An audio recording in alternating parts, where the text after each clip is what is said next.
Yeah, no, I'm also very excited to see how it will evolve, how the space will evolve. But I worked with RSK like 7 years ago, like not as a core contributor, but I'm Bitcoin maximalist before, and then I turned more to ETH. I can build stuff on ETH. It's really hard to build stuff on Bitcoin.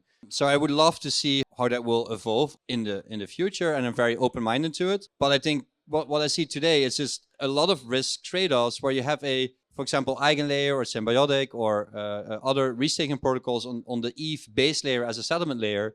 If you then take assets and then say, oh, we're using Bitcoin as, they're not using Bitcoin as a settlement layer. They're using this other settlement layer, right? So I think the risks on Bitcoin restaking are higher than the risk on restaking on other platforms, right? Because at the end of the day, it's all about settlement guarantees.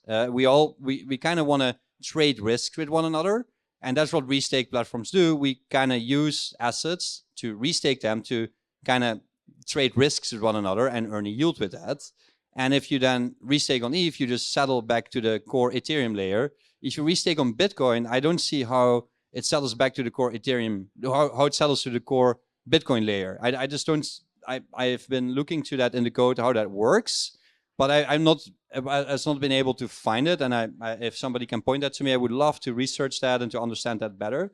But so far, I see ETH as the best settlement layer for restaking. So I think Bitcoin restaking is great, but then with Bitcoin as an asset that you bridge over from the Bitcoin the Bitcoin layer to Ethereum layer, where you can do more things with it, where you can do slashing, or you can do custom slashing, or you can do committees, or all these things that restake platforms will be able to do.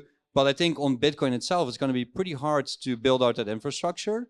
But I'm open-minded. But I think there's a lot of risks there if we just go with like, oh, these hard computer science problems are solved that RSK tried to solve 7 years ago, but they didn't, right? So how is this suddenly solved? I'm still looking for an answer to that. But generally, I'm quite open-minded to it. But I still see ETH as the best settlement layer for restake protocols. And then I would even say that something like Binance Smart Chain is a better settlement layer than because you can do more things with it, right? At the end of the day, we do certain computations. We want to settle that data and then say, okay, if something goes wrong, we slash, right? And then we can trade those risks with one another. I think that's what it is. And I think there's we have a lot of work to do on the Ethereum side. We have a lot of work to do on all the other chains and also on Bitcoin. So I think that Ethereum is now the furthest ahead.